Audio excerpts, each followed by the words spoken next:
তো আমি সায়ন আজকে আবার নিয়ে চলে এলাম নতুন আরেকটা ভিডিও। তো এখন আমার হাতে এই যে কয়েনটা দেখতে পাচ্ছ, এই কয়েনটাকে ভালো করে দেখো। পদ্মফুল আঁকা 20 পয়সার একটি কয়েন। এই কয়েনটা 1970 সালে তৈরি হয়েছিল। তো আজকে আমি বলবো এই যে কয়েন, এই কয়েনের রেট কেমন কি আছে, তোমরা এই কয়েনটা কেমন কি রেটে সেল করতে পারো বা কিনতে পারো। তো এই কয়েনটা দেখো, পদ্মফুল আঁকা 20 পয়সার একটি কয়েন। এটা কিন্তু 1970 সালে তৈরি হয়েছিল। এটা তোমাদের ব্রোঞ্জ দিয়ে তৈরি একটি কয়েন, ওই জন্য এটার হচ্ছে কালার ধাতু কালারের একটি কয়েন আছে। তো এই কয়েন কিন্তু বলতে গেলে রেয়ার। এই কয়েনটা কিন্তু সাধারণ কমন একটা কয়েন নয়, কারণ এইসব কয়েন তুমি সাধারণত সব জায়গায় পাবে না। তো এই কয়েন যদি তোমাদের কারোর কাছে থাকে আমাকে অবশ্যই কমেন্ট করে জানাও, আমি তোমাদের সাথে কন্ট্যাক্ট করব আর বলবো এটার কেমন কি রেট আছে। তো আমি আর একটা কথা তোমাদের বলে দিই, টাকা পয়সা সেল করতে কিন্তু কোনো রেজিস্ট্রেশন ফি লাগে না।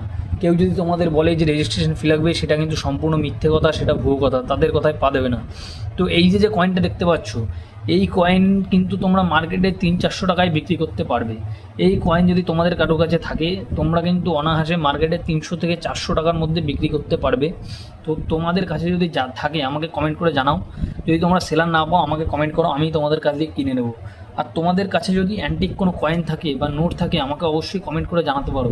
আর আমার চ্যানেলটাকে সাবস্ক্রাইব করে রাখতে পারো, কারণ আমি বিভিন্ন ধরনের নতুন নতুন কয়েনের আপডেট দেবো আর কয়েনের ভিডিও নিয়ে আসবো। তো তোমাদের কার কার কাছে এরকম অ্যান্টিক কয়েন আছে আমাকে কিন্তু অবশ্যই কমেন্ট করে জানাও।